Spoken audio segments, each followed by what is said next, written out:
Malaysia wasn't supposed to become this popular, at least not this quickly. For years it sat quietly, while everyone talked about Thailand, Bali or Vietnam. Meanwhile, Malaysia just kept building infrastructure, connectivity and livability. And now people are starting to notice what's been sitting here the whole time. Living in Kuala Lumpur over the past year, and also spending multiple years in the region of Southeast Asia, I've watched this shift happen in real time. In this video today, I'll show you what I think is driving it and why Malaysia welcoming over 10 million visitors in the first 3 months of 2026 might only be the beginning.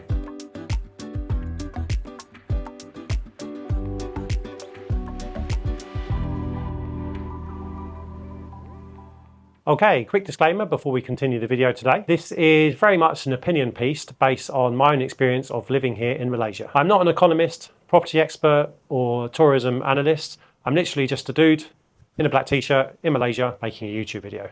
So take it as observations and not an absolute truth and matter of fact. This is my own experience and observations of spending time here in the country.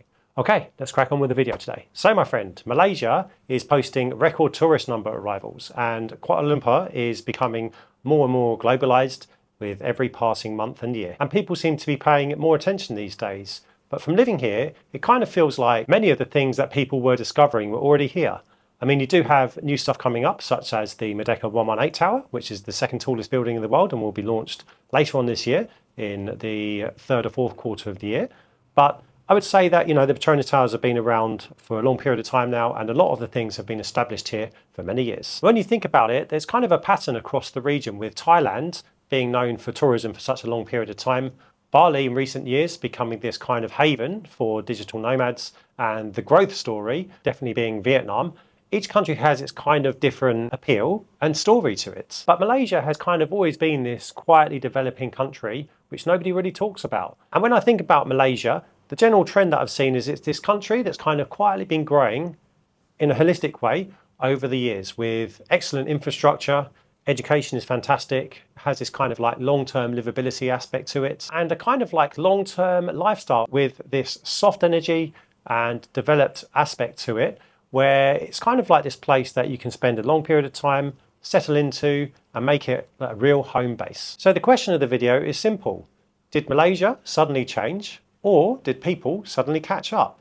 Because the answer to this question is perhaps more nuanced and interesting than tourism numbers alone. When people think about Southeast Asia, my friend, Thailand usually appears first.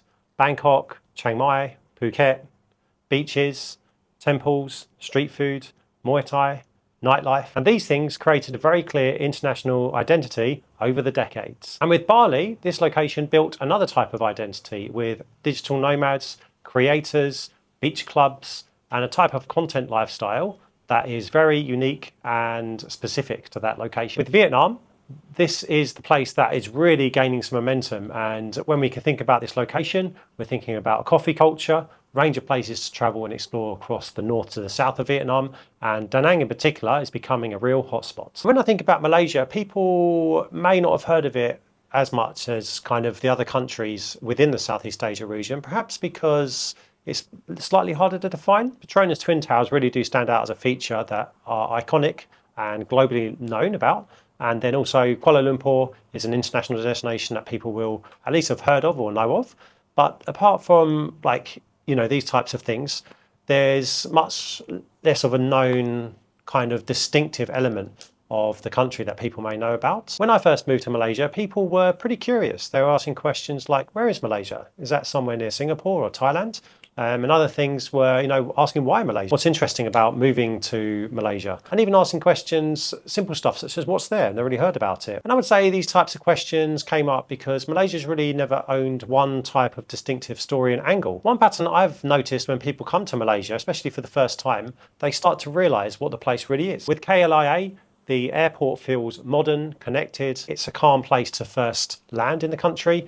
With the e-hailing apps of companies such as Grab, Bolt and AirAsia Move, these types of apps work really well and can connect you very efficiently in the city. And suddenly you may see places such as the Tun Rak Exchange, known as TRX, and also Merdeka 118, and all of the various MRT lines and LRT connections within the city. And you may come to the realization that it's really well integrated and the city is very developed and it's a very organized and easy place, I would say, to come into and experience Malaysia for the first time. And there's some very distinctive places in the city. With TRX especially, this is a very ambitious project and it's kind of forward thinking, and it really stands out as a kind of futuristic aspect of the city. And I would say other neighborhoods within the city that people reside in add another layer to the lifestyle here, with the cafe culture.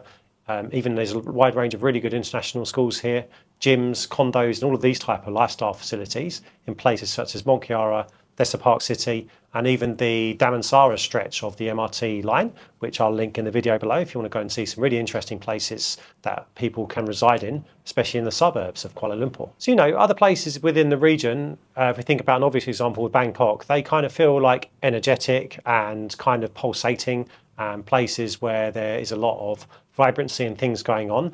But on the other side of the hand, Kuala Lumpur feels modern, polished and organised. This may be something that people may not be expecting until they arrive here. So Kuala Lumpur, my friend, it wasn't this type of place that was lagging behind its other counterparts in the region. It was the storyline of other places kind of stealing the limelight, so to speak. And now Kuala Lumpur, I would say, and Malaysia is the country that's really coming to fruition. So with Malaysia reaching around about 42 million arrivals in 2025, this may have become a surprising revelation, because Thailand has always been the kind of dominant tourism destination within the region of Southeast Asia, and Bali has been so heavily featured across social media in recent years, and we have those kind of emerging destinations of Vietnam and Cambodia that people are aware of. Yet the numbers have changed, and the funny part and the interesting thing here is that people may mentally place Malaysia in terms of tourism arrivals behind those other destinations, but yet the numbers tell a different story. And Malaysia, my friend, it wasn't this type of place that just kind of came out of nowhere.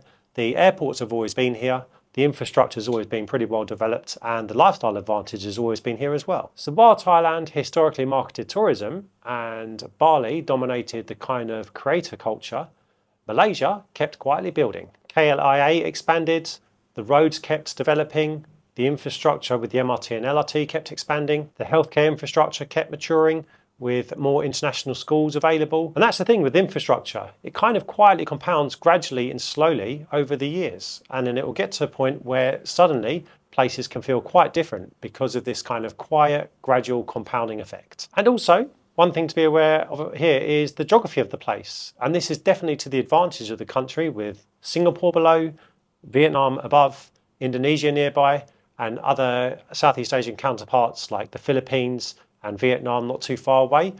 Malaysia and Kuala Lumpur, it has become a very good central base and hub to have within the Southeast Asia region, and also has great connectivity to other worldwide destinations. And I would say the model of thinking when people come here has evolved over the years, from in the past being arrive, have a holiday and leave, and with the newer model this day kind of feeling a bit like visit, think, this is a good place, an interesting place to come to, leave, come back again, having maybe a few visits, and then starting to look into different neighbourhoods, watching videos, and then coming here, looking around the different neighbourhoods, and then eventually maybe even considering moving here. And look, my friend, I mean, I've experienced this firsthand myself, with ever increasing questions of aspects of living in Kuala Lumpur and Malaysia around areas such as condos, neighbourhoods, routines, international schools, healthcare, infrastructure, and a whole plethora of different aspects of living here in the country. And when I'm thinking about all of the different points we spoke about in this section, one thing that comes to mind here is that kind of tourism is a way of attracting attention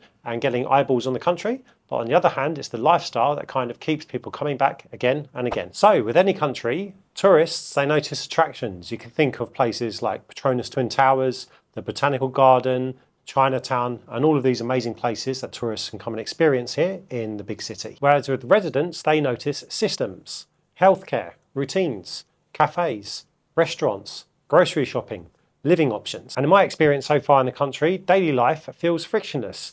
Doing things that I do on a regular basis, such as going to the gym, going to the cafes, hanging out with friends, and going out for walks in places of nature, feel surprisingly accessible, easy and affordable. English is widely spoken, there's a fascinating culture here, the local food is delicious and affordable, payments work easily.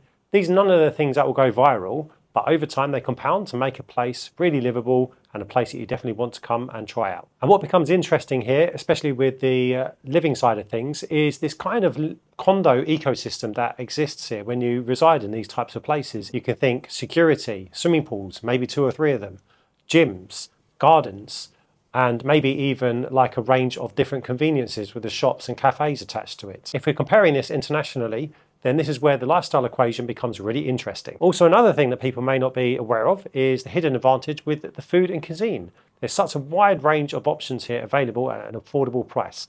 You can think of things such as Malay food, Chinese food, Indian food, Korean, Japanese, even Middle Eastern food. I mean, who doesn't like a good shawarma for maybe 15 ringgit? And so this is where the food is not so much of a kind of facade with the tourism, so to speak, but it becomes part of everyday life here. And mall culture, it's a real thing here. Got such a good wide range of shopping malls here.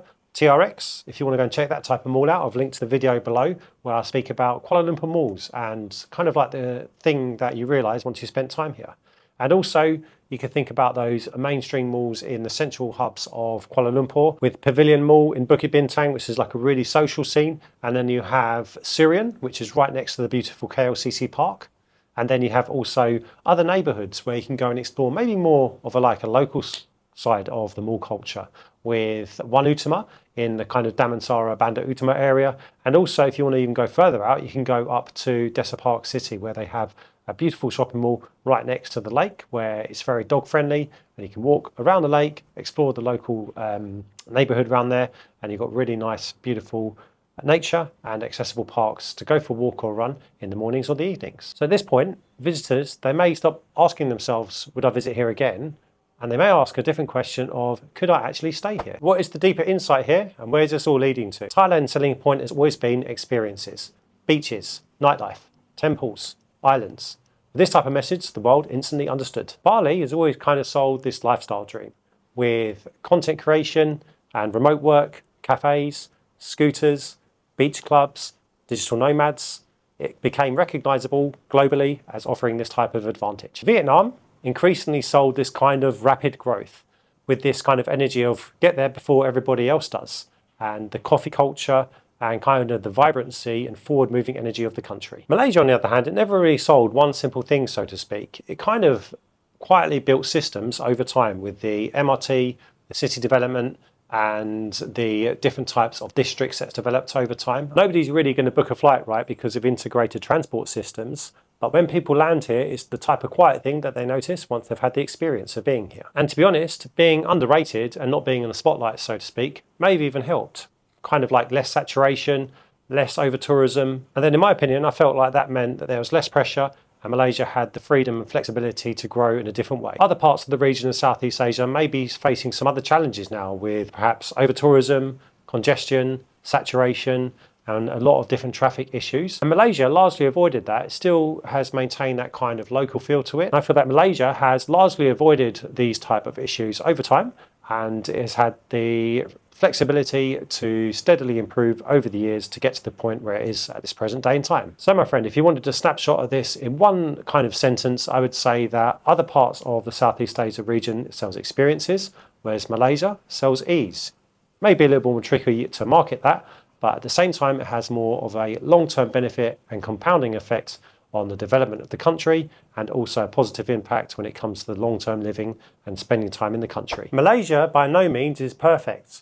The heat and humidity can be intense, and downpours, tropical downpours, can be frequent. And I would say that daily life kind of optimizes around shade, shopping malls, covered walkways, grab rides and things like this. And I would say that transportation kind of varies when you go out of the major centres and cities, where the kind of car dependency becomes a bit more of an importance, and the infrastructure is kind of more varied between different parts of the country. And I would say, based on my own experience and my own opinion, other countries in the region may offer a different type of experience in certain categories. Thinking about Thailand, I would say that there's kind of generally more of a wider range of nightlife options. The kind of beach identity is a bit stronger and more well known, and things such as more stimulation and kind of more of a tourism buzz, I would say, would be apparent across the country. Yeah, and I would say that Thailand kind of generally feels more like a little bit of an adventure, whereas Malaysia can kind of increasingly feel like a base. And I would say here that the Vietnam comparison is important as well. This country is a very dynamic and fast changing type of place, whereas Malaysia on the other side, I would say kind of generally feels calmer, maybe slightly more mature, where things are maybe not quite as exciting, but they certainly have a long-term livability aspect to it. And with kind of the subtle and gradual changes over time, I would say something important to think about here when we are reflecting is that the growth, it kind of comes with its own challenges as well. And with more tourism, there's a whole heap of benefits, you know, because there will be more kind of general economic stimulation in the country, more options and opportunities for the local people that live in the country as well, and generally the residential population.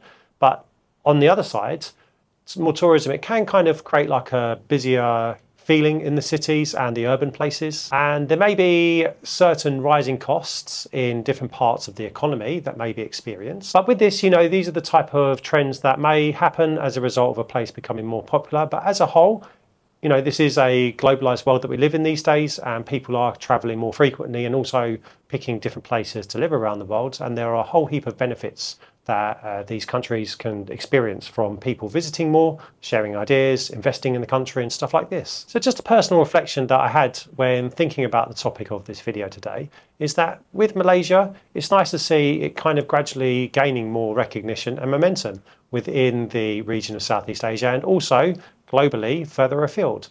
But at the same time, it kind of makes you wonder and think, you know, maybe this might be part of the charm and something that made it special as a place to go to, because it was kind of for a long period of time not really recognized in a place that kind of maybe some more experienced travelers went to in the past. But now, you know, with things, they're going to change in the future gradually over time, and it will become kind of a more well-known destination in the future, especially with the kind of big tourist campaign going on at the moment in Malaysia. So, you know, different trade-offs, different pros and cons.